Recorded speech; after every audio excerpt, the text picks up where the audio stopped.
असणारी निरक्षरता आणि लागवडीच्या अंतराविषयी पुरेशी असणारी माहिती.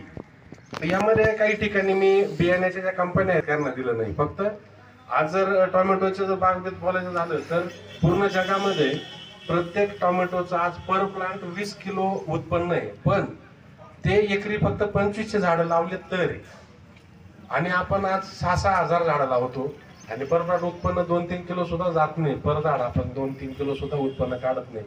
आणि हे उत्पन्न बुरशीनाशकांचा खर्च होतो, कीटकनाशकांचा खर्च होतो, मजुरी जाते, फाउंडेशनला पैसे खूप जातात, आणि हे सगळं जाऊन आणि त्याच्या हातामध्ये उत्पन्न हे कमी पडते.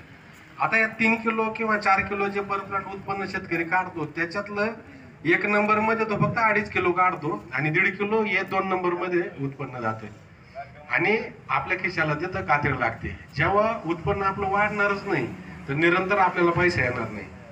आता या लागवडीच्या अंतराबाबत दुसरं, माती आणि पाण्याविषयी जर बघितलं तर मातीमध्ये आज सुरुवातीला आपण शेणखत वापरायचो फक्त शेतीमध्ये, त्यानंतर कोंबड खत वापरायला लागलो, शेळ्यांचं खत वापरायला लागलो, गांडूळ खत वापरायला लागलो, त्यानंतर मार्केटमध्ये युरिया नावाचा प्रकार आला आणि तो खूप आपण वापरला.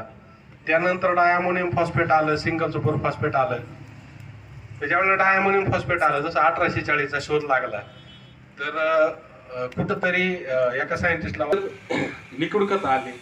लिक्विड खत 52-34 असतील, 1261 असतील, डायअमोनियम फॉस्फेट असतील, अमोनियम नायट्रेट असतील, जे काही ग्रेड आपल्याकडे आल्या त्या पण आल्या, त्या पण आपण ड्रिपने द्यायला लागलो. त्यानंतर 50 किलोचे खत द्यायला लागलो, बायोलॉजिकल खत. त्याच्या गोळीला हात सुद्धा लावला नाही पाहिजे, कारण EC काय असतो, ऑर्गॅनिक कार्बन काय असतो, pH काय असतो, किंवा पाण्याचा pH काय असतो, पाण्याचा TDS काय असतो, पाण्याचा ORP काय असतो, तर हे आपल्याला माहित नसल्यामुळं आपण खूप सारे कीटकनाशक. आता मातीविषयीच आपण आधी बोलू की मातीला महत्वाचे 3 रिडिंग खूप महत्वाचे आहे मातीमध्ये. जसं आपल्याला भूक लागण्याचे काही रिडिंग्स आहे, जसं आपल्या आतड्यांमध्ये काही गोष्टी घडतात ज्याच्यामुळे आपल्याला भूक लागते आणि आपण जेवण करतो, तर मातीला पण भूक लागायची काही रिडिंग आहे. तर इलेक्ट्रिक कंडक्टिव्हिटी जी आहे, ज्याला आपण मराठीमध्ये विद्युत वाहकता म्हणतो, ती विद्युत वाहकता 1% आत जर असेल तर अशाच जमिनीला खताची गरज असते. ती विद्युत वाहकता जर 1% पुढे भरत असेल तर त्या जमिनीला खताची गरज नाही, असं सरळ त्याचा अर्थ होतो. आता इलेक्ट्रिक कंडक्टिव्हिटी म्हणजे काय की आपल्या जमिनीमध्ये असणाऱ्या खतांची मात्रा, रासायनिक खतांची, आपल्या जमिनीमध्ये जे काही रसायन आहेत तर त्याची मात्रा, ज्या जमिनीचा EC हा 1% पुढे आहे तर त्या जमिनीच्या मुळांमध्ये रिव्हर्स ऑस्मोसिस सुरू होतं. Reverse osmosis in the sense झाड उलटी करतं असं समजू आपण. जसं एखादा आंबा आहे, तो आंबा जर आपण ते पडत एखाद्या पाण्यात जर भिजत घातला तर तो आंबा पाणी ओढतो, आणि तोच आंबा जर आपण कापला तर तो आंबा पाणी सोडतो.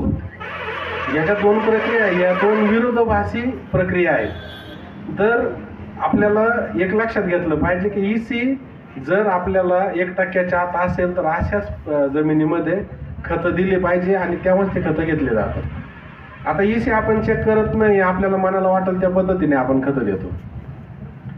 एखाद्या मालाला जास्त भाव वाढला तर त्याला महागडे खतं जातात, एखाद्या मालाचा भाव कमी पडला त्याचे खतं बंद होतात. हा नंतरचा पार्ट आहे, तो एक इकॉनॉमिकल पार्ट आहे. पण या सगळ्यामध्ये काय आहे की 1% आत जर EC असेल तर आपण खतं दिले पाहिजे, 1% पुढे जर EC असेल तर खतं आपण दिले नाही पाहिजे. EC याचा अर्थ असा की आपल्या जमिनीमध्ये रासायनिक खतांची उपलब्धता किती आहे किंवा रासायनिक खतं किती आहे. आता दुसरं जे रिडिंग येतं ते ऑर्गॅनिक कार्बन. तर ऑर्गॅनिक कार्बन 1% पुढे असायला पाहिजे. ECचं आणि ऑर्गॅनिक कार्बनचं एकदम उलट गणित आहे ते. EC हा 1% आत असायला पाहिजे आणि ऑर्गॅनिक कार्बन हा 1% पुढे असायला पाहिजे. ज्या जमिनीचं ऑर्गॅनिक कार्बन 1% आत आहे अशा जमिनींमध्ये खतांचा अपटेक जवळजवळ 0 होतो. मग त्याला तुम्ही 1840 टाका, 1261 टाका, नाही तर काही पण टाका, तर ते अपटेक होत नाही. मग ऑर्गॅनिक कार्बन जर कमी आहे तर खतं देणंच डायरेक्ट चुकीचं आहे. आता आम्ही नाशिकच्या पण खूप साऱ्या जमिनींचा रिपोर्ट बघितले पण सगळ्यात महत्त्वाचं असं आहे की आपण वर्षानुवर्ष माती पाणी परीक्षण करतो, पण आपल्याला आजही रिपोर्ट वाचता येत नाही. नेमका रिपोर्ट म्हणजे काय आहे? तर रिपोर्ट म्हणजे शेतकऱ्यासाठी रिपोर्ट म्हणजे काय असतो माहिती का? पुढचं पान काहीच कामाचं नसतं त्यासाठी. तो मागचं बघतो की किती किती खतं टाकायला लावली, तर तेवढं खतं आणतो आणि टाकून देतो. याचा अर्थ असा नाही होत की आपल्या जमिनीमध्ये फॉस्फरस कमी आहे म्हणजे आपण फॉस्फरस टाकला पाहिजे, किंवा झिंक कमी म्हणजे झिंक टाकलं पाहिजे. ते म्हणजे रिपोर्ट नाही. आपल्या जमिनीचा EC जर 1% पुढे आहे, ऑर्गॅनिक कार्बन 1% आत आहे, तर अशा ठिकाणी आपल्याला खतं थांबवणं हे जास्त फायद्याचं आहे खतं देण्यापेक्षा. त्यानंतर pH, ज्याला पोटॅन्शियल हायड्रोजन किंवा मराठीमध्ये आपण साम म्हणतो, तर हा 6.5 ते 7.5 हा pH असायला पाहिजे. जर हे 3 मेजरमेंट जर आपल्या जमिनीचे असतील तर आपल्याला खूप चांगल्या पद्धतीचा फायदा तिथं मिळतो. आता दुसरं पाण्याचा जर विचार केला तर पाण्यामध्ये आपण कपाशीमध्ये आपल्याला बोंडअळीचा प्रादुर्भाव वाढतो, लाल कोळी जास्त दिसतो, मोह जास्त दिसतो. तर हा जो लाल कोळी मोह हे जे आहे, तर हे जर आपण कीटकनाशकांच्या फवारण्या pH न काढता केल्या, ज्या पाण्याचा pH 8 असेल आणि अशा 8 पाण्याच्या pH मध्ये आपण एखादं कीटकनाशक मिक्स करून जर फवारत असू, तर ते कीटकनाशक 0 रिझल्ट देतं आणि परिणामी आपला खर्चात वाढ होते, उत्पन्न कमी होतं. म्हणजे काय का ती जी आळी आहे ती आपला खिसा रिकामा करते आणि आपल्यावरती कर्ज वाढतं. मग हा pH पाहणं गरजेचं आहे आणि pH मेंटेन करून फवारणी करणं गरजेचं आहे. आता पाण्याला पण 3 मेजरमेंट आहे. पहिलं pH ज्याबद्दल मी तुम्हाला सांगितलं, आणि दुसरं TDS, ज्याला टोटल डिझॉल्व्ह सॉल्ट म्हणतात. टोटल डिझॉल्व्ह सॉल्ट म्हणजे पाण्यामध्ये असणारे घन पदार्थ, पाण्यामध्ये असणारे अन्नद्रव्य जे घन स्वरूपात आहे, म्हणजे त्याच्यामध्ये साल्टचं प्रमाण किती आहे. तर साधारण हे 40 ते 80 हे नॉर्मल आहे. आणि जो TDS आहे हा 0 ते 1400 रिडिंगमध्ये मोजला जातो. तर तो 0 ते 40 ते 80 जो TDS आहे हा सजीव पेशीसाठी चांगला आहे. पण तोच TDS जर 200, 300, 250 जर असेल तर तो सजीवासाठी चांगला नसतो. त्याचाही परत अडचण येते की ते पाणी झाडाची जी पेशी आहे ते पाणी घेत नाही. पाणी नाही घेत म्हणून खत घेत नाही, खत घेत नाही म्हणून आपलं परत उत्पादन कमी होतं. त्यानंतर ORP, एक तिसरं मेजरमेंट पाण्याला असतं ORP नावाचं, ज्याला ऑक्सिडेशन रिडक्शन पोटेन्शियल म्हणतो. जसं त्या ऑक्सिजनचं आपण H2O देतो, हायड्रोजनचे 2 अणू आणि ऑक्सिजनचं 1 अणू म्हणजे पाणी असतं, आणि त्याचं ऑक्सिडेशन होण्याचं जे प्रमाण आहे तर त्याला ORP म्हणतात. तर कुठल्याही सजीवाची पेशी हे -200 ORPचं पाणी इनलेट करते. जसं आपण बघितलं तर जेव्हापासून बिस्लेरी आले तेव्हापासून लोकांचे वजन वाढवायचे अडचणी तयार झाल्या, कारण त्याचा जो ORP आहे हा -200 कधीच नसतो, हा +200 असतो. तर -200 ORP हा वाहत्या पाण्याचा असतो. आता ही सगळी शॉर्ट इन्फॉर्मेशन आहे. ॲक्च्युली ही 4 ते 5 तासाचं पूर्ण प्रेझेंटेशन आहे. त्याच्यासाठी आपल्याला थोडा वेळ द्यावा लागेल, थोडा मेंदू पण खर्च करावा लागेल. पण तुम्हाला मी एक वाई देतो, जर तुम्ही मातीचं आणि पाण्याचं जर संपूर्णपणे जर अभ्यास केला तर एकही शेतकऱ्यावर कर्ज राहणार नाही. कारण तुमचे जे खर्च आहे, जे 1-1-1.5 लाख रुपयाचे खर्च होतात एकरी, तर ते खर्च डायरेक्ट 30-40 हजार येतील. कारण आपले जे मजुरी फॅक्टर फक्त राहील आणि कीटकनाशक आणि खतांचा खर्च खूप जास्त प्रमाणात कमी होईल. मग आता या झाल्या समस्या, मग याला सोल्युशन काय? आता ऑर्गॅनिक कार्बन जर चेक करायचा असेल तर आपल्याला प्रत्येक वेळेला जर चेक करायचं म्हटलं तर साधारण 1000 रुपये खर्च येतो माती पाणी परीक्षण करण्यासाठी.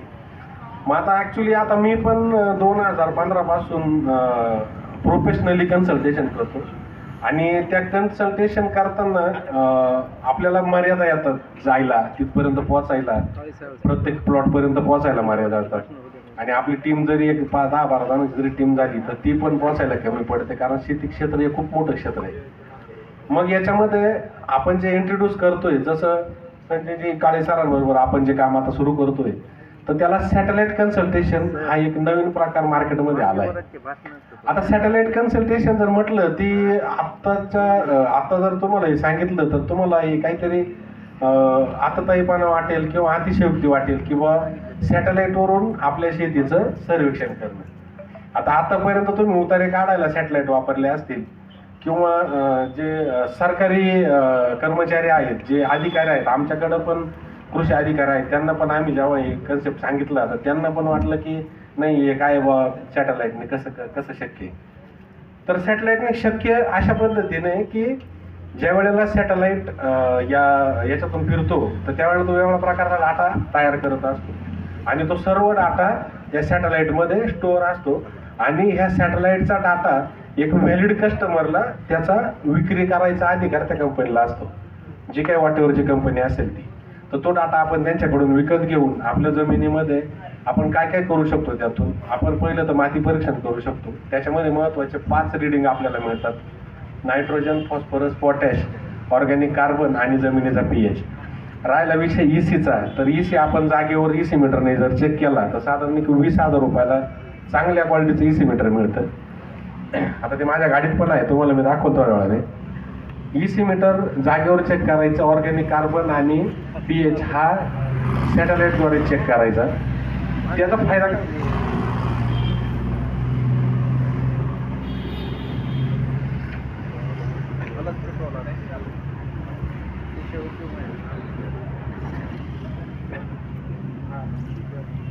तर मग त्या सॅटेलाइट कन्सल्टेशनमध्ये आपल्याला पाण्याची लेवल पण कळेल, डिजीज पण कळतील, रोग कळतील, कीड कळेल, त्यानंतर पाण्याचं नियोजन कळेल, या सगळ्या गोष्टी कळतील. तर त्याचं जे कन्सेप्ट आहे तर जोपर्यंत प्रमुख पाहुणे आहेत तोपर्यंत आपण त्याचं एक उद्घाटन करून घेऊ आणि त्यानंतर परत आपण 10 मिनिटं बोलून कार्यक्रमाची सांगता करू.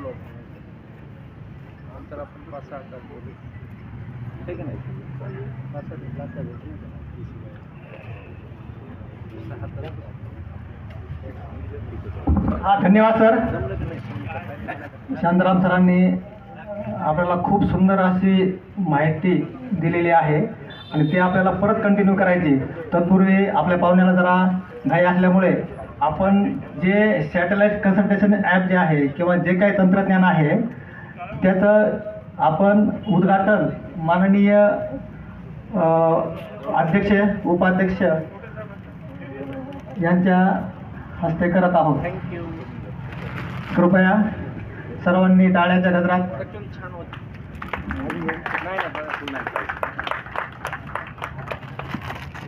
तर हे एक चित्र नसून येणाऱ्या काळामध्ये आपल्या शेतीसाठी तुमचा गुरु नाही, हे महागुरु आहे. तर तुम्ही याचा नीट अभ्यास केला तर आतापर्यंत आपण ज्या संकटाला सामोरं जातोय आणि ज्या अडचणी आपल्याला येत आहेत त्या साऱ्या अडचणी आपल्या दूर होती. मग तुम्ही 4थी पास असा नाही तर MSc PhD असा, तुमची शेती आणि तुमचं पीक निश्चितच सुंदर आणि समृद्ध होईल. धन्यवाद. विनंती करतो की परत शांताराम सरांनी आपल्याला मार्गदर्शन करायचं आहे. आणि तत्पूर्वी मी आपले जे मुख्य अतिथी आहेत त्यांना आपल्याला ऐकायचं आहे एक काही 5 मिनिटासाठी, कारण त्यांना पण घाई आहे. तर मी डॉक्टर तुकारामजी मोठे सर यांना विनंती करतो की त्यांनी त्यांचं मनोगत आम्हाला सांगावं, त्यांचे विचार मांडावेत.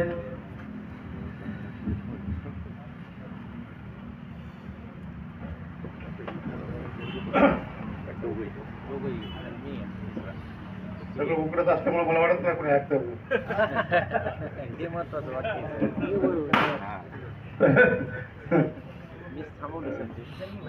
आज तुमची पोटपूजा झाली, आमची राहिली. तर आदरणीय धवन सर, आफ्रिकर साहेब,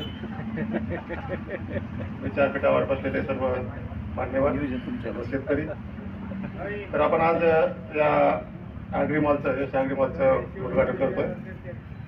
सुरुवातीलाच मी उद्घाटन झाले धवन साहेबांच्या हस्ते त्यांना शुभेच्छा देतो आणि शेतकऱ्याप्रती या मॉलनं चांगल्या प्रती सेवा द्यावी अशी अपेक्षा व्यक्त करतो. तर उत्पादन खर्चाविषयी आता लोक कंपनीचे प्रतिनिधी बोलले आणि काळे साहेबांची एक संकल्पना आहे, मला फार चांगली वाटते. आपल्याकडे गेवराईमध्ये काय महाराष्ट्रामध्ये सर्वकडचं कॉटन हे प्रमुख पीक आहे. गेवराईचं ते प्रमुख पीक आहे. सोयाबीन इथं फार कमी आहे आणि भारतातला कॉटन सर्वात बदनाम कॉटन आहे.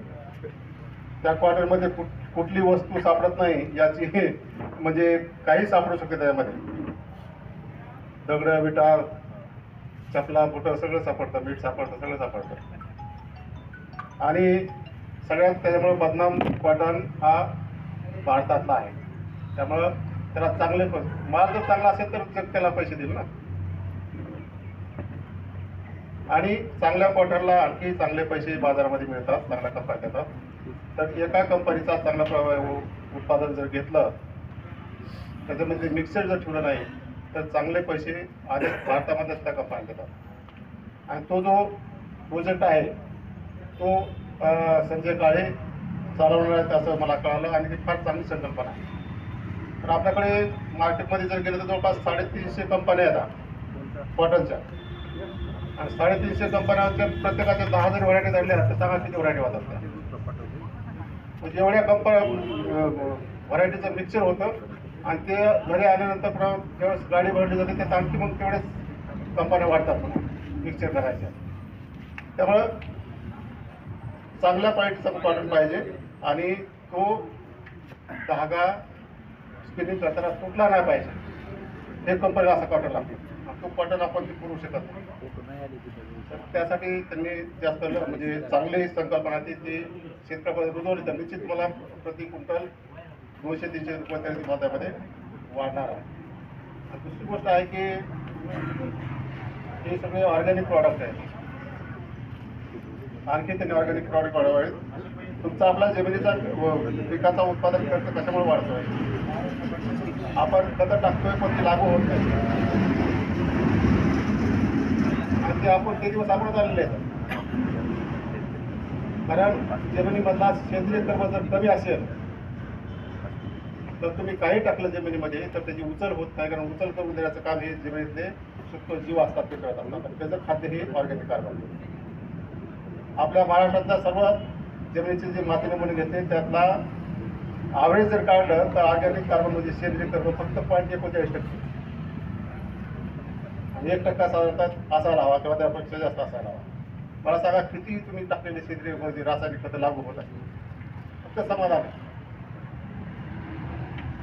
त्यामुळे सेंद्रिय कर्म जर वाढवला तरच उत्पादन खर्च तुमचा कमी होणार आहे, उत्पादन वाढणार आहे. तर मी आजच्या या यशमॉलच्या उद्घाटनाला हजर राहिलो, त्यांना शुभेच्छा देतो. अशी त्यांची स्वतःची भरभराट व्हावी, त्याचबरोबर शेतकऱ्याची सुद्धा भरभराट त्यांनी करावी. धन्यवाद. धन्यवाद मोठे सर, तुम्ही थोडक्यात हिंट दिली शेतकऱ्यांनी काय करावं. देणाऱ्याने देत जावे, घेणाऱ्याने घेत जावे, देता देता घेणाऱ्याने घेणाऱ्याचे हात घ्यावे. त्याप्रमाणे प्रत्येकाने चांगल्या गोष्टी एकमेकाला शेअर केल्या पाहिजेत, आणि त्यातून आपली उत्क्रांती साधली पाहिजे. त्यानंतर मी आपले सर्वात सिनियर परंतु एकदम ऊर्जावान व्यक्तिमत्व द्वारकाभाऊ पात्रीकर यांना विनंती करतो की त्यांनी 1-2 मिनिटासाठी त्यांचं मनोगत व्यक्त करावं.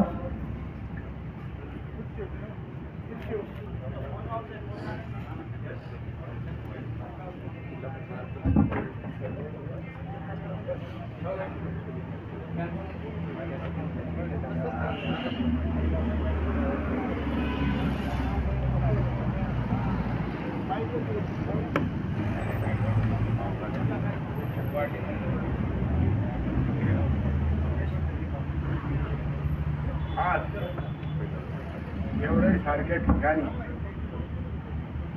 एका शेतकऱ्यांनी यश ॲग्रो मॉल या ठिकाणी उभा केला आहे.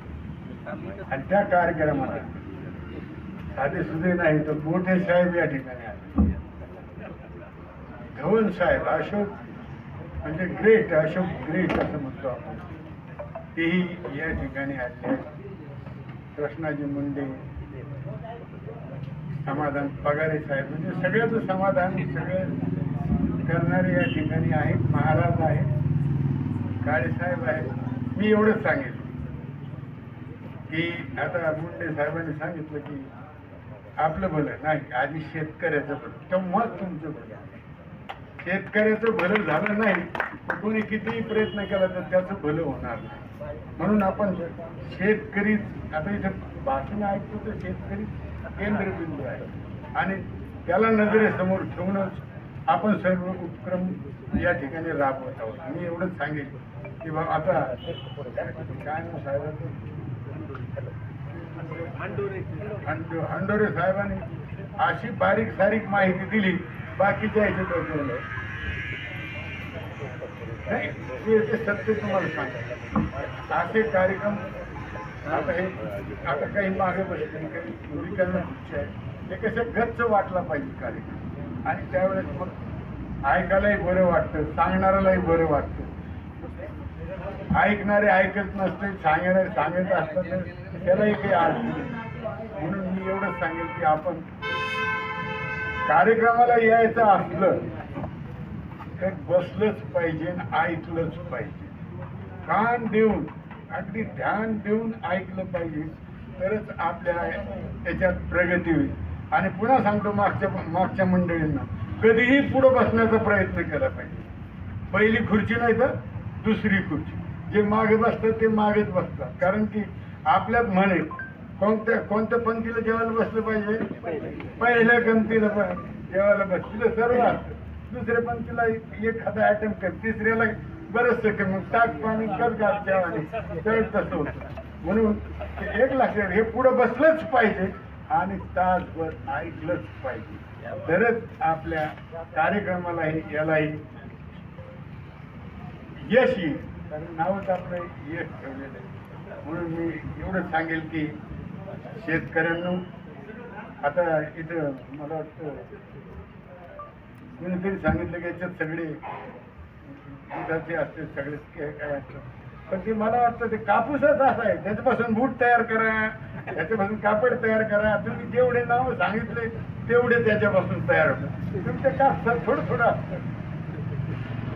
एका याच्यात काय झालं म्हणजे त्यामध्ये एक पंख आला आमच्या कोंबड्याचा, ते चिडला कोण पिणारा, तर ते खाटीला आला म्हणलं, अहो याची किंमत एवढीच आहे, कोंबड्याची किंमत जास्त आहे. म्हणून हे सांभाळून आपण शेती विचारपूर्वकच केली. जसं फार सुंदर सांगितलं, अप्रतिम असे. आता हे 2 भाषणं मी ऐकले तर फार फार बरं मी तिथून आलो, काही वाटलं नाही मला. नाही तर आधी वाटे खूप गरज वाईट झालं, कशालाही काय आलं, आम्हाला कशाला बोलवलं.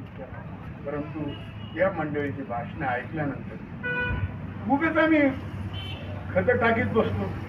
याला नीट नाही दिसलं, अरे टाक युरिया, अमुक नाही दिसलं टाक फॉस्फरस, काहीतरी टाकतच राहतो. ते नीट पीक दिसलं पाहिजे, परंतु का नाही याचा अभ्यास करण्याची आता वेळ आली. आतापर्यंत आपण शेती कशी केली होती, अशी एक धवन साहेब असं एक, आम्ही 2 बैला मागे फिरतो दिवसभर, 2 बैला मागे, त्याच्याशीच बोलतो. तो येऊ संध्याकाळी आलं की 2 बैला बरोबर जे फिरतात त्याच्याशीच बोलतो आम्ही. कुठे व्याख्यानाला जात नाही. अरे काय गंमत कशी, हे क्रीम आहे. हे आले व्याख्यानाला जात नाही, ग्रंथालयात जात नाही, कीर्तन सोडून सगळ्या ठिकाणी जात नाही. आणि त्यामुळं शेतकऱ्याची देखील वाईट आहे. शेती ही आता कोणी करावं, कोणी पूर्वी असं होतं ज्याला येत नाही त्यांनी शेती करावं, बाकीच्याने उद्योगधंदे करावा, अमुक करावं. आता तसं नाही. एक लक्षात, शेती ही अभ्यास पूर्णच केली पाहिजे. किती खत लागतं, जमीन कशी, पाणी कसं, काय, या सगळ्यांचा अभ्यास करूनच शेतीत उतरलं पाहिजे. चांगलं वाक्य वापरलं त्यांनी. ज्यांना कर्म माहीत नाही तेव्हा काय म्हटलं तुम्ही, त्यांनी शेती करून, इलेक्ट्रिकचं हे माहीत, त्याच्यात किती ते माहीत, बरोबर आहे, काही करून उपयोगच नाही.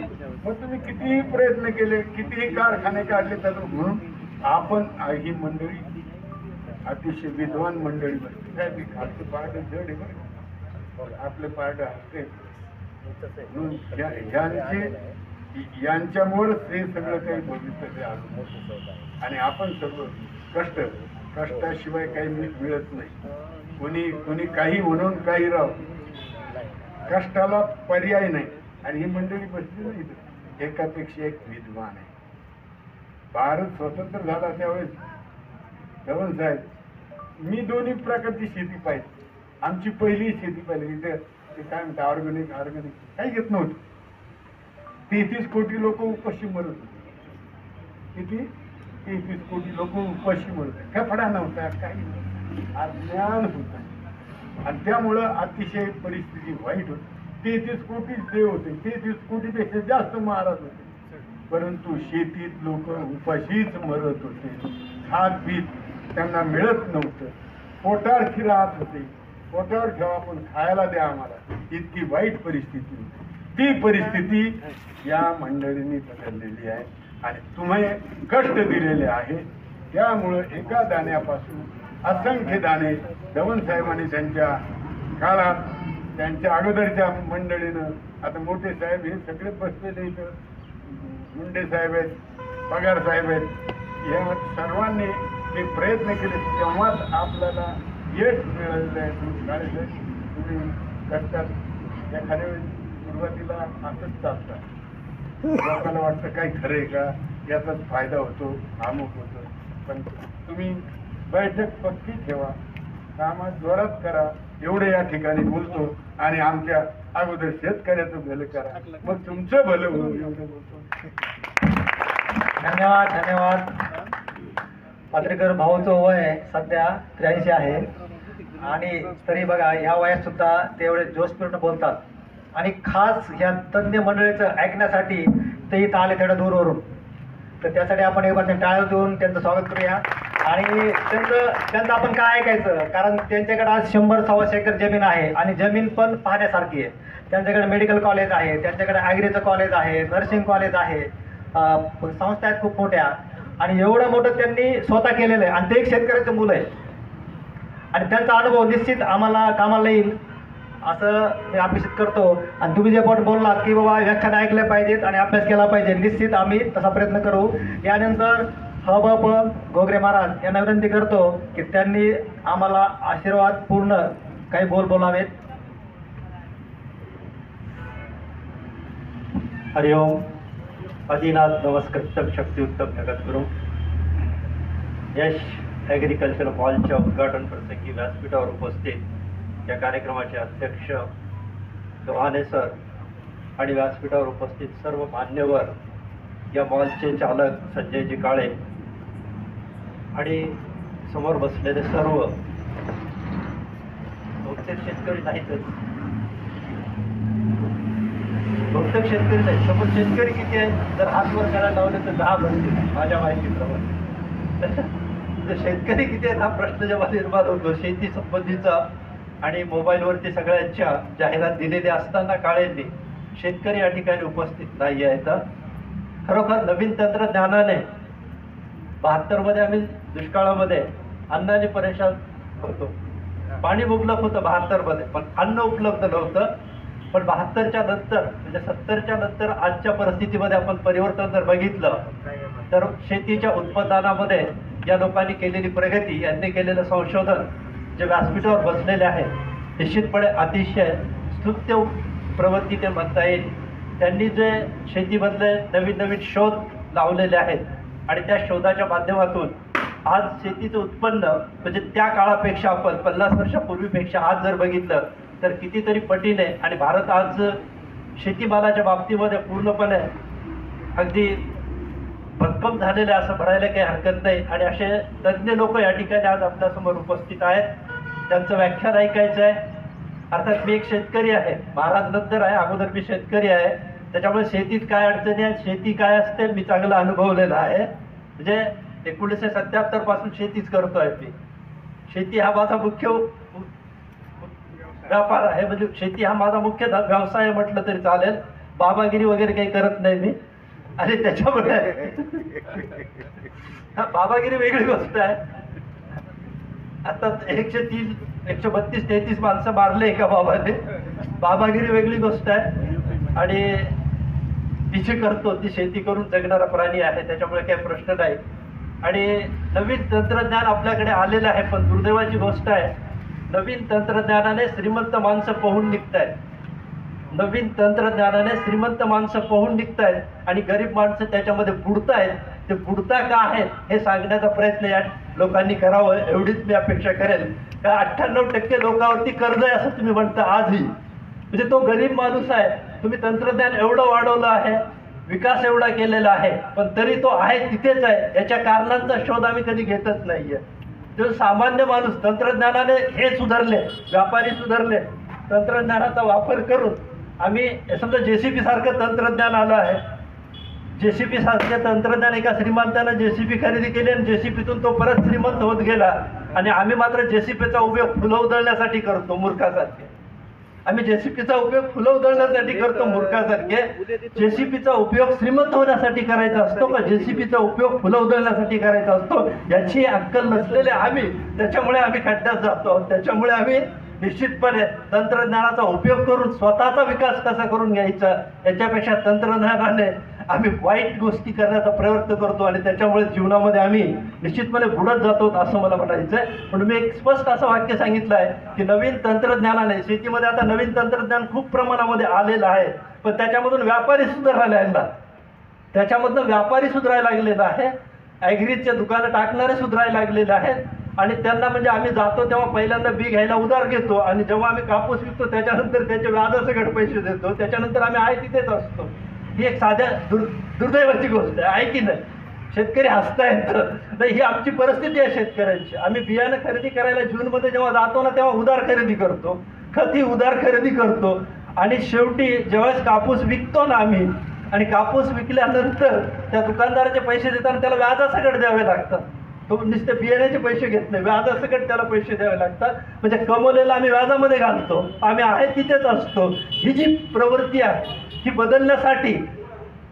बदलण्यासाठी आमच्या या तंत्रज्ञानामध्ये किंवा आमच्या या विद्यापीठातून कुठल्या प्रकारचं शिक्षण दिलं जातं आहे. विद्यापीठातून शिकून झालेला ॲग्रीचा इंजिनियर तो त्याचीच प्रगती करतो, तो शेतकऱ्याची प्रगती करताना कधी दिसणार नाही. निश्चितपणे आमच्या मुळे संजय काळेंनी या ठिकाणी शेतकऱ्यांच्या अनुषंगाने पब्लिक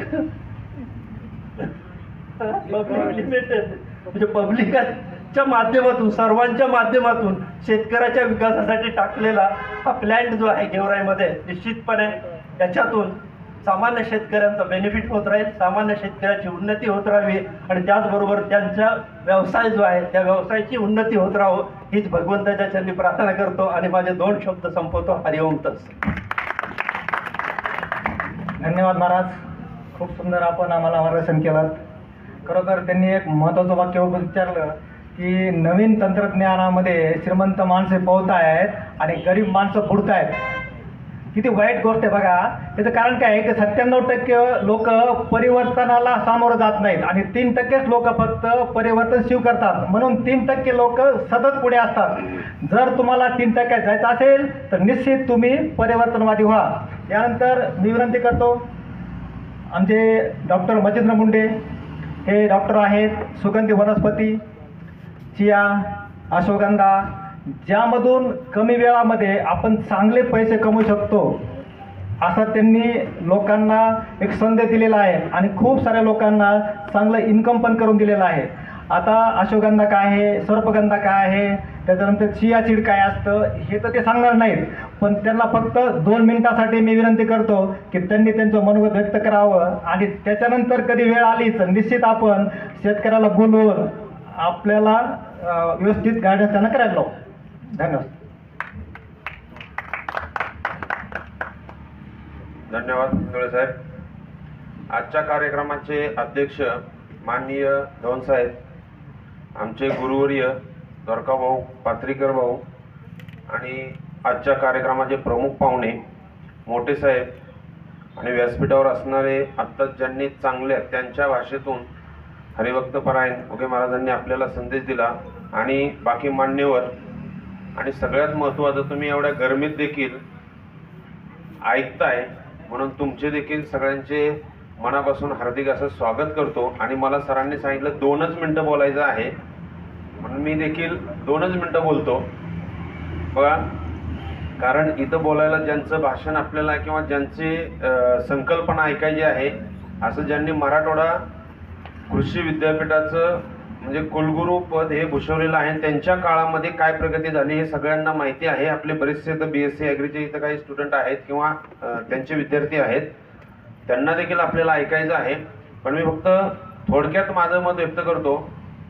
आपण शेतकरी आहोत पण शेतकऱ्याच्या अगोदर जे की आपल्याला नेहमी डॉक्टर पंजाबराव देशमुख सांगून जायचे, शेतकरी हा शास्त्रज्ञ आहे आणि शेती ही त्याची प्रयोगशाळा आहे.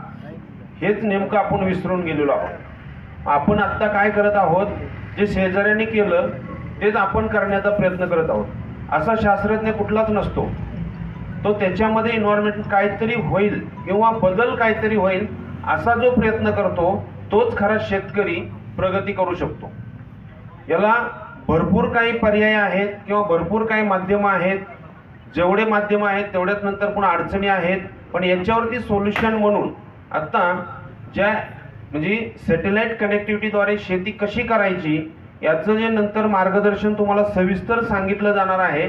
आपल्या डॉक्टर ॲग्रो लाईफ मार्फत जे तंत्रज्ञान आत्तापर्यंत इस्रायलमध्ये वापरलं जायचं, आता भरपूर लोकांना हीच शंका येते नेमकी ही टेक्नॉलॉजी काय आहे आणि ती भारत देशामध्ये आपल्या का सांगितली जात नाही, किंवा आपल्या जे आपण शिक्षण घेतो त्या शिक्षणामध्ये ह्याच्या बाबतीमध्ये पाहिजे तेवढा अवेअरनेस का आणला जात नाहीये. मी दोनच वाक्यात सांगतो. कारण प्रत्येकाला स्टेप असतात. आपण फक्त एकच विचार करतो की माझं उत्पन्न वाढलं पाहिजे, माझी माती सुधारली पाहिजे, माझे पाणी चांगला पीएच झाला पाहिजे. पण प्रत्येक गोष्टीला स्टेप असतात. त्या स्टेप जर आपण फॉलो केल्या, उदाहरण म्हणून सांगतो, जसे आपल्याला 3 स्टेप आहेत. कुठल्या? बालपण, तरुणपण, म्हातारपण. जर आता आपण म्हातारपणी किती जरी समजा खारी खोबरं खाऊ घातलं आणि कोल्हापूरला पाठवलं, कोणी पैलवान होऊ शकतो का? नाही ना. तसे ज्या त्या स्टेप जर आपण फॉलो केल्या, हेच त्या तंत्रज्ञानामध्ये सांगितलेलं आहे. आपल्या पिकाच्या कोणत्या स्टेपला काय दिलं पाहिजे आणि आपण काय केल्यानंतर सहज चांगल्या पद्धतीने कमी खर्चामध्ये उत्पन्न वाढवू शकतो, हे फक्त आत्ता सध्याच्या काळात सॅटेलाइट कनेक्टिव्हिटीच करू शकते. कारण आपल्या सगळ्यांना एक छोटंसं सत्य घटना सांगतो बघा. इस्रायल टेक्नॉलॉजी अख्ख्या जगाने किंवा वर्ल्डने ॲक्सेप्ट का केलेली आहे? कारण त्यांच्याकडं जो काही डाटा काउंट ज्याला म्हणतो आपण, तो जगामध्ये कुणाकडेच नाहीये. म्हणून जगात जर एखाद्या माणसाचा कुठंतरी मृत्यू झाला आणि त्या माणसाची जर ओळख पटत नसेल तर त्याचं एक बन म्हणजे एक हाड काढून ते इस्रायलला पाठवलं जातं आणि तिथले सायंटिस्ट त्यांच्या डाट्यानुसार सांगतात की हा माणूस या गावातला आहे.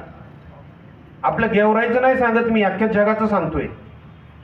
मग हा डाटा कशावरती ते कलेक्ट करतात किंवा काय नेमकी प्रक्रिया आहे, हा खूप मोठा विषय आहे. त्याच्यावरती आपण आपल्या चर्चासत्रानंतर म्हणजे ज्यावेळेस मी आता महत्त्वाचं इथलं आपलं काम काय आहे की बाबा आता काळे साहेबांच्या माध्यमातून आपण हे जे काही यश ॲग्री मॉलचं आत्ता ओपनिंग केलेलं आहे, आत्ता याची सुरुवात झालेली आहे. बीड जिल्ह्याचं सगळं जे काही नियोजन होणार आहे ते इथूनच होणार आहे. सगळं डिस्ट्रीब्युशन असेल, knowledge distribution, product distribution, purchase असेल किंवा नवीन नवीन तंत्रज्ञान काय असेल. जसं इंदोळे साहेबांनी सांगितलं, मी तुमच्या माहितीस्तव सांगतो, 2016 साली भारताला चिया काय आहे हेच माहीत नव्हतं. मी ज्यावेळेस चिया पहिल्यांदा आणलं होतं त्यावेळेस भरपूर लोकांना ते 7/12वरती तर सोडा, त्याचं काही म्हणजे भरपूर काय अडचणी. आत्ता फर्स्ट टाईम आपल्या म्हणजे आपले एक सिस्टर कन्सेप्ट तृप्ती हर्बल म्हणून आहे, इंडियामध्ये फर्स्ट टाईम चिया सीड आपण रजिस्टर करतोय.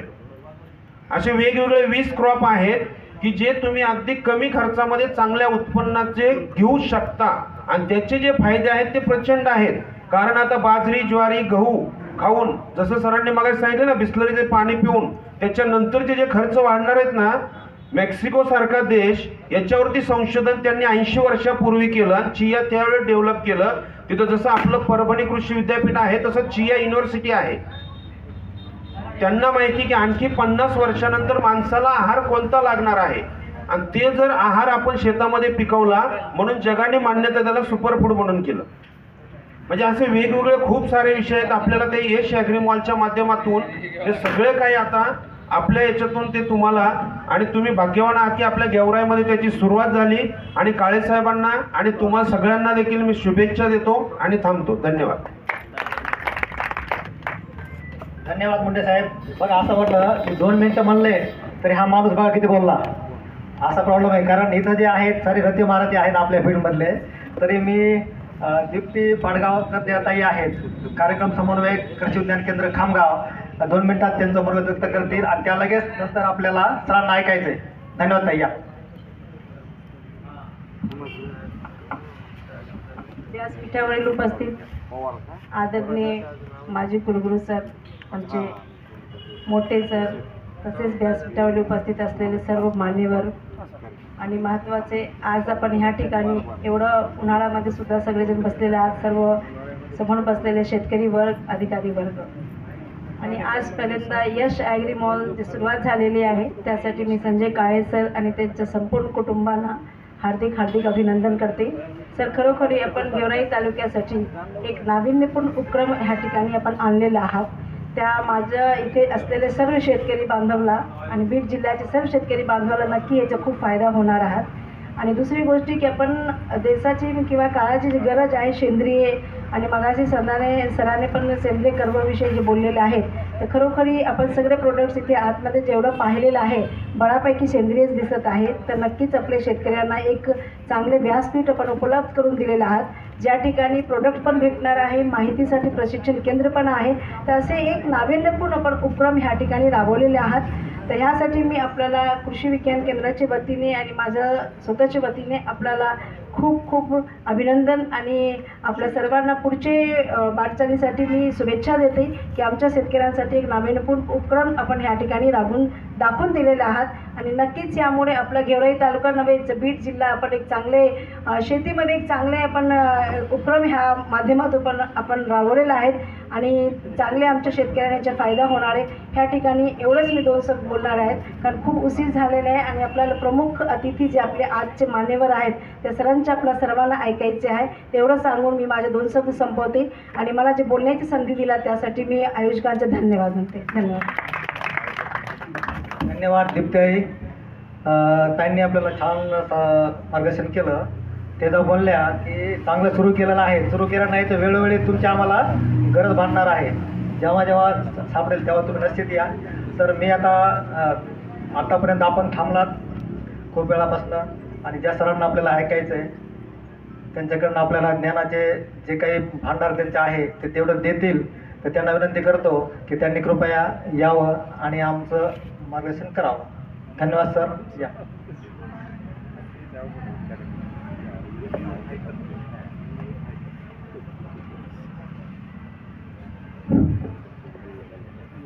व्यासपीठावर उपस्थित आदरणीय बारका भाऊ, मराठवाड्याचे अतिशय कर्तबगार अधिकारी आणि आमच्या विद्यापीठाचे माजी विद्यार्थी डॉक्टर तुकारामजी मोठे साहेब, जे कृषी सहसंचालक म्हणून कार्यरत आहेत, हरिभक्त परायण भोगले महाराज,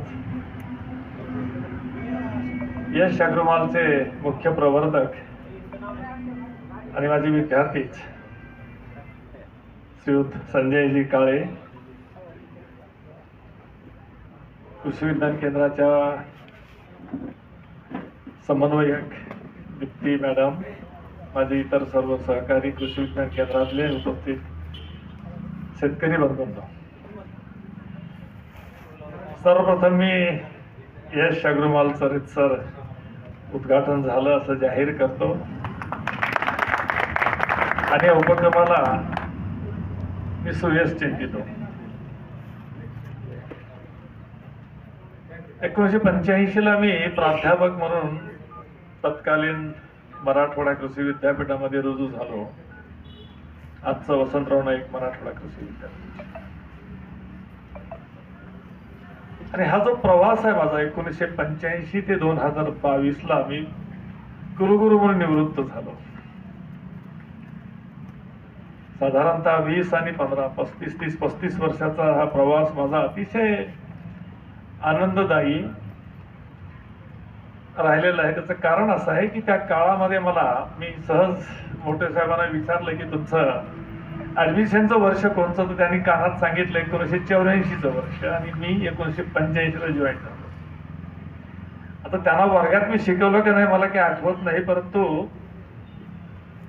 ही वस्तुस्थिती आहे की माझ्या प्राध्यापकी या पेशामधून प्राध्यापक, विभाग प्रमुख, प्राचार्य, डीन, डायरेक्टर, कुलगुरू या सगळ्या पदावरून काम करत असताना मराठवाड्यातली शेतकऱ्याची मुलं आमच्या कृषी विद्यापीठात शिकायला आलेली ती घडत होती. विद्यार्थी म्हणून घडत होती आणि पुन्हा बाहेर पडल्यानंतर एक कर्तबगार अधिकारी म्हणून त्यांनी आपापल्या क्षेत्रामध्ये नाव कमवलेलं आहे. आणि तो एक माझा छंद होता. त्याच्या व्यक्तिमत्व विकासामध्ये कसे बदल होत आहेत याचं बारीक निरीक्षण करणे आणि त्यानुसार त्या विद्यार्थ्याचा पोत ओळखणे हा माझा छंदच होता. अनेक अधिकारी घडवले, प्रशासक घडवले, विस्तारक घडवले, सगळं झालं. पण संजयजीचा पोत हा जरा वेगळा होता.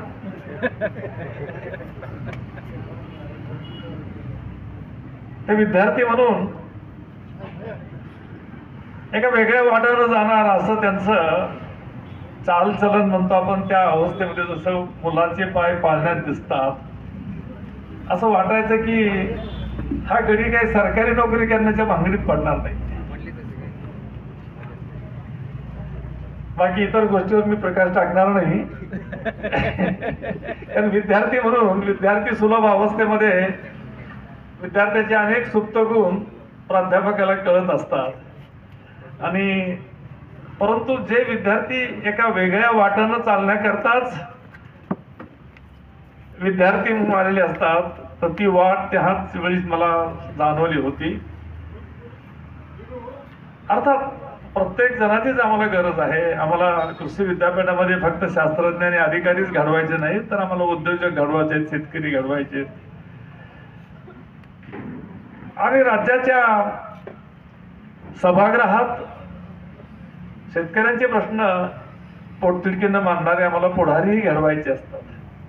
ही वस्तुस्थिती आहे. आणि सगळ्याच क्षेत्रामध्ये आमच्या विद्यापीठातल्या विद्यार्थ्यांचा अतिशय यशस्वी संचार राहिलेला आहे.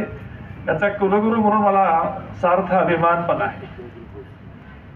यश अग्रवालची संकल्पना त्यांनी जी मांडली, पब्लिक प्रायव्हेट पार्टनरशिप, ही संकल्पना नव्यानं उदयास आलेली आहे. पूर्वी एकतर सहकारी क्षेत्रातनं काही उद्योग चालायचे किंवा खाजगी क्षेत्रातनं, प्रायव्हेट क्षेत्र आणि सहकारी क्षेत्र. परंतु ह्या दोन्ही क्षेत्रामध्ये ज्या काही अपप्रवृत्ती आहेत किंवा जो केंद्रबिंदू आमचा शेतकरी आहे त्याची अनेकदा फसवणूक झालेली असायची, अनेकदा पिळवणूक झालेली असायची, त्याच्यावर मात करण्याकरता ह्या दोन्ही क्षेत्रातले जे चांगले गोष्टी आहेत ते एकत्र आणून पब्लिक प्रायव्हेट पार्टनरशिपची ही संकल्पना आणि अशा माध्यमातून यश अग्रवाल सारखा एखादा उपक्रम जर गेवराईसारख्या ठिकाणी करायला येत असेल तर निश्चितपणे ती आनंददायी बाब आहे. मुळात संजयजीचा प्रवासात सुरुवातीला मी त्यांना विचारलं की ग्रॅज्युएट झाल्यानंतर काय करायचं, तर ते म्हणे की सर आमच्या भागात गेवराईच्या भागामध्ये कापसाचं प्रमुख नगदी पीक आहे आणि कापसाची जिनिंग मिल काढायचं माझी इच्छा आहे. आवडलं मला, कारण हा सुद्धा एक चांगला उपक्रम आहे, शेतकऱ्याला उपयुक्त असा उपक्रम आहे. आणि त्या जे काही त्यांचा अनुभव त्यांनी आतापर्यंत या वाटचालीमध्ये घेतला त्यातनं परवा मला आता मोठ्या साहेबांनी उल्लेखच केला, कारण कापूस हे असं एक पीक आहे की ते नगदी पीक तर आहे परंतु राष्ट्रीय आणि आंतरराष्ट्रीय स्तरावर त्याला खूप मोठं महत्व प्राप्त आहे. पूर्ण टेक्स्टाईल इंडस्ट्री एका विशिष्ट आशेनं कृषी विद्यापीठाकडे पाहते. त्यांच्या गरजेनुसार वेगवेगळ्या प्रतीचा, वेगवेगळ्या धाग्याची टणकता आणि धाग्याची लांबी, ज्याला मॅक्रोनियर एक परिमाण आहे आणि स्टेपल लेंथ टेक्स्टाईल इंडस्ट्रीच्या नुसार. आणि मोठे साहेब म्हटले की आमच्याकडे इतक्या व्हरायटीज आहेत, शेकडो हजारो म्हटलं तर चालेल, आणि प्रत्येक व्हरायटीची स्टेपल लेंथ वेगळी, त्याचं धाग्याची टणकपणा वेगळा. आणि मग याच्यामध्ये काय होतं की टेक्स्टाईल इंडस्ट्रीला फार मोठ्या अडचणीला सामोरं जावं लागतं. आणि परवा काळीसाहेबांनी सांगितलं मला की आम्ही तालुकानिहाय किंवा काही क्लस्टर अप्रोच घेऊन विशिष्ट एका व्हरायटीचाच कापूस तिथं लावायचा आणि 3 ते 4 ज्या चांगल्या प्रथितयश व्हरायटी आहेत त्याच व्हरायटी करणं आणि त्या माध्यमातून टेक्स्टाईल इंडस्ट्रीची जी गरज आहे ती भागवणं, की जेणेकरून टेक्स्टाईल इंडस्ट्रीलाही त्यांचा उद्योग चालवताना काही फार मोठ्या अडचणी, फार मोठे सातत्यानं फेरबदल करावे लागणार नाहीत. आणि असं घडलं तर ते शेतकऱ्यालाही 4 पैसे जास्तीचे द्यायला ते काही फार मागे पुढे पाहणार नाही, ही त्यांची संकल्पना. आता ते झालं फक्त कापसाच्या बाबतीत, पण सध्या भाजीपाला आहेत, फळ आहेत, कापूस आहे, इतर पिकं आहेत, ऊस आहे. ही शेती अतिशय म्हणजे मी क्लिष्ट म्हणणार नाही, पण तो शास्त्रीय आधारावर शेती करण्याचे दिवस आता आलेले आहेत. प्रत्येक शेतकऱ्याला आताच जे प्रेझेंटेशन मिळते, जमिनीचे गुणधर्म, त्याचे कसे परिमाण कसे मोजायचे, त्याच्यातनं खताची उपलब्धता कशी आहे, खताची कार्यक्षमता कशी तपासायची, या सगळ्या गोष्टी अतिशय क्लिष्ट आहेत. तो एक काळ होता की जुन्या पद्धतीने शेती करणं, आणि पण आता व्यापारी तत्वावर नफ्याचं आणि तोट्याचं गणित व्यवस्थित बसतं हे करण्याचे दिवस आलेले आहेत. आणि या अशा अवस्थेमध्ये शेतीला लागणाऱ्या विश्वासार्ह निविष्ठाची निर्मिती, निविष्ठाची उपलब्धता आणि शेतमाल निर्माण झाल्यानंतर ते शेतमालाचं बायबॅक म्हणतो किंवा खरेदी, त्याची प्रतवारी करणं आणि ग्राहकापर्यंत पोहोचवणं ही एक साखळी आहे. त्याला व्यवस्थापन शास्त्रामध्ये बॅकवर्ड आणि फॉरवर्ड लिंकेजेस असं म्हणतात. बॅकवर्ड म्हणजे जे लागणारे निविष्ठ आहेत, चांगल्या दर्जाचे, चांगल्या क्वालिटीचे निविष्ठा तयार करणे आणि त्याची पुरवण्याची जी पुरवठा साखळी बळकट करणे, आणि शेतमाल तयार झाल्यानंतर मग तो माल ऊस असेल, कापूस असेल, भाजीपाला असेल, फळं असतील, याची प्रतवारी करून जमलं तर त्याच्यावर प्रक्रिया करून, हा खूप मोठा विषय आहे.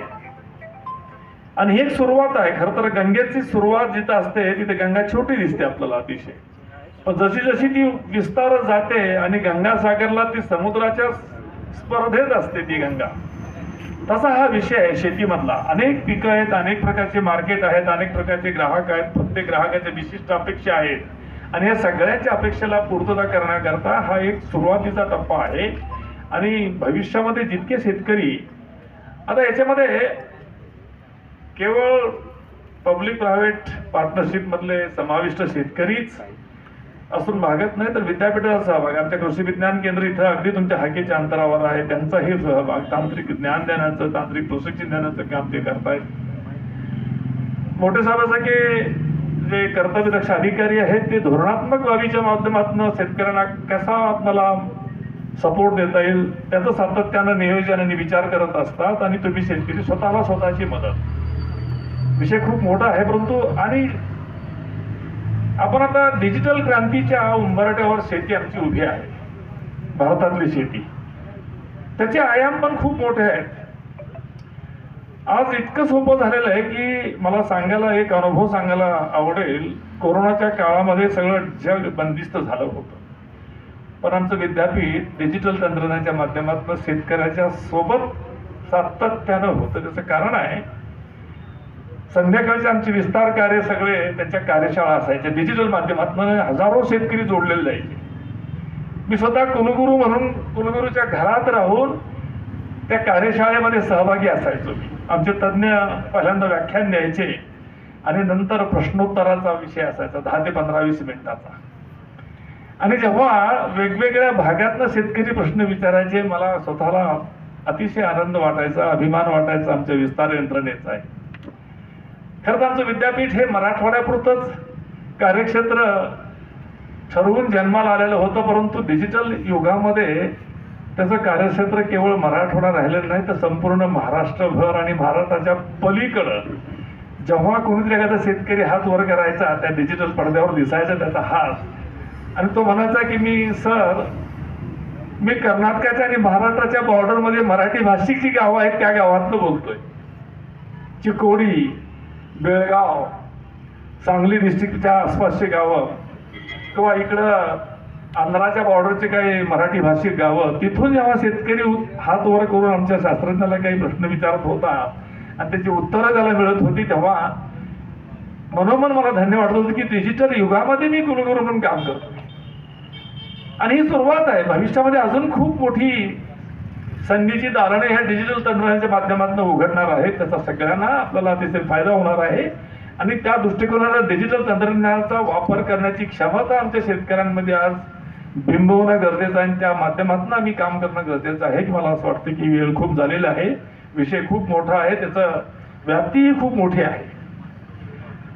परंतु केवळ ही वेळ तितकी सोयीची नाहीये आणि गरमी होते, म्हणून मी पुनश्च एकदा संजयजी काळे आणि त्याचे सर्व सहभागी शेतकरी, त्यांचे जे काही पार्टनर शेतकरी आहेत, तर सगळ्यांना या उपक्रमाबद्दल धन्यवाद देतो, त्यांना शुभेच्छा देतो. आणि मी माझ्या रजा घेतो. जय हिंद, जय महाराष्ट्र. धन्यवाद सर. सरांनी जसं दुधामधनं दही होतं, ताक होतं, लोणी होतं आणि सरांनी त्यांच्या अनुभवातून आपल्याला डायरेक्ट तूपच दिलेलं आहे. त्यामुळं सरांच्या एक बार टाळ्याच्या गजरामध्ये आपण धन्यवाद देऊया. आणि यानंतर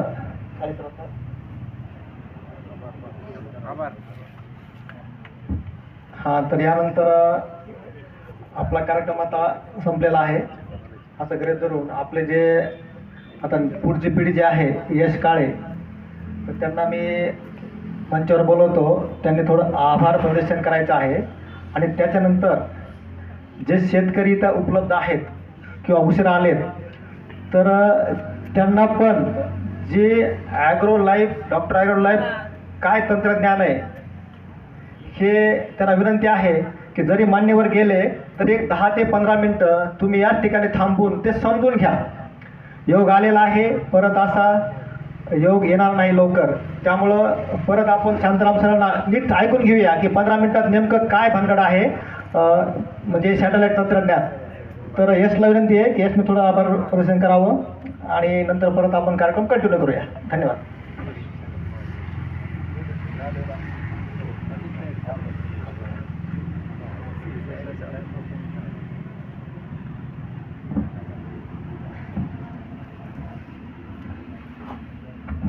मंचावर उपस्थित असलेले सर्व मान्यगण, कार्यक्रमाचे अध्यक्ष श्री धवन सर, तसेच सर तुकारामजी मोठे व द्वारकाभाऊ पात्रीकर बापू, सर्वांचे आभार व्यक्त करतो. आपला किमती वेळ दिल्याबद्दल, आपले मार्गदर्शन दिल्याबद्दल. तसेच हबभाऊ घुगे महाराज व व्यासपीठावरील सर्व मान्यवर यांचेही आभार व्यक्त करतो. आपली किमती वेळ व मार्गदर्शन तसेच शेतकऱ्यांना उपयोगी पडणारे सर्व काही ज्ञान, हे गरजेचे असलेले ज्ञान आपण इथं प्रकट केल्याबद्दल त्याचेही आभार मानतो. धन्यवाद. तसेच उपस्थितीत सर्व मान्यवर ज्यांनी गरमीत बसून सर्व काही ऐकलंय, सर्व काही ज्ञान घेतलंय, यांचे पण आभार व्यक्त करतो. धन्यवाद. धन्यवाद.